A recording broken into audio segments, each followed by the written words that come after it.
J'ai trouvé Ramon Kota dans sa cellule du parquet de Monsieur le commissaire du gouvernement près du tribunal du militaire de Yaoundé, médusé, et il ne s'attendait pas à une visite. Et lorsqu'on lui a annoncé que son avocat venait, il a eu un sourire en me voyant entrer dans sa cellule. Alors, il signale que le matin de son enlèvement, c'était 10 heures, il était assis devant son commerce et des messieurs en civil sont venus lui dire que c'était les renseignements, on avait besoin de lui pour quelques minutes. Et lorsqu'on l'a conduit à côté du véhicule, il a vu qu'il y avait des armes très lourdes à l'intérieur du véhicule. Et immédiatement, on l'a mis des menottes et on l'a cagoulé. Il a été transféré dans cet état-là 3 fois, c'est-à-dire quelques instants quand le véhicule circule, on le transfère dans un autre véhicule, il ne sait pas là où il se trouve, là où il va, et après ainsi de suite, le troisième véhicule le prend pour l'amener dans une cellule au sous-sol où il dormait avec 4 tombes. Donc c'est après cela que un soir aux environs de 3 jours après, c'est-à-dire aux environs de 2 heures, 3 heures, on est venu lui dire qu'on a reçu l'ordre de le liquider et que s'il se comportait bien, il n'allait pas le faire.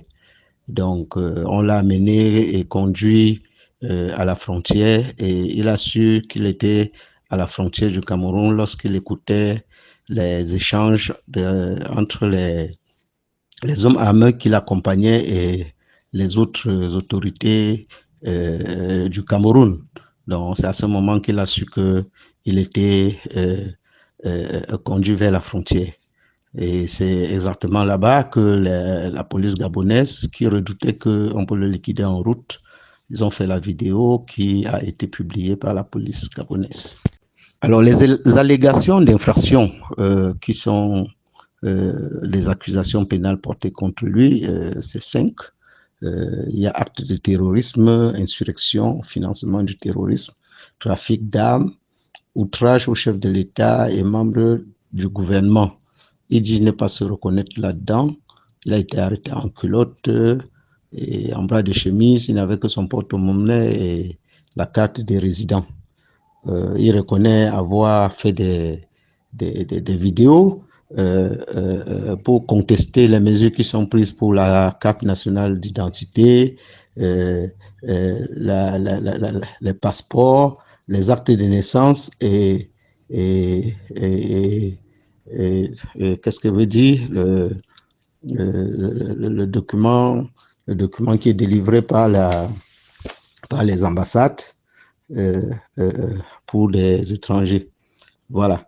Donc, il reconnaît ça et il dit qu'il reconnaît avoir toujours critiqué le régime parce qu'il estime que le président Paul Biya est un père qui devrait agir lorsque ça ne va pas. Alors, nous souhaitons qu'il soit libéré. C'est l'issue que nous pouvons attendre de la situation de sa détention parce que ça fait déjà près d'1 mois qu'il est entre les mains des autorités, tantôt gabonaises, tantôt camerounaises. Et je dois dire que lorsque j'ai examiné le code de procédure pénale gabonais, rien ne s'est passé conformément au code de procédure pénale gabonais.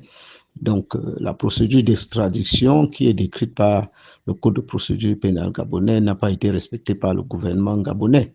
Or, ce qui s'est passé, c'est que les militaires qui sont à l'ambassade du Cameroun, c'est eux qui ont organisé cette histoire et ont transmis Ramon Kota à la frontière, je veux dire transféré à la frontière comme si c'était un colis. Et ses droits en tant que quelqu'un qui aurait commis des faits répréhensibles n'ont pas été respectés.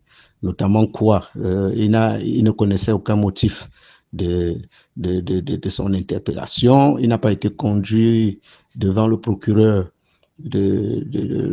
général près la cour judiciaire de Libreville qui était exclusivement compétent.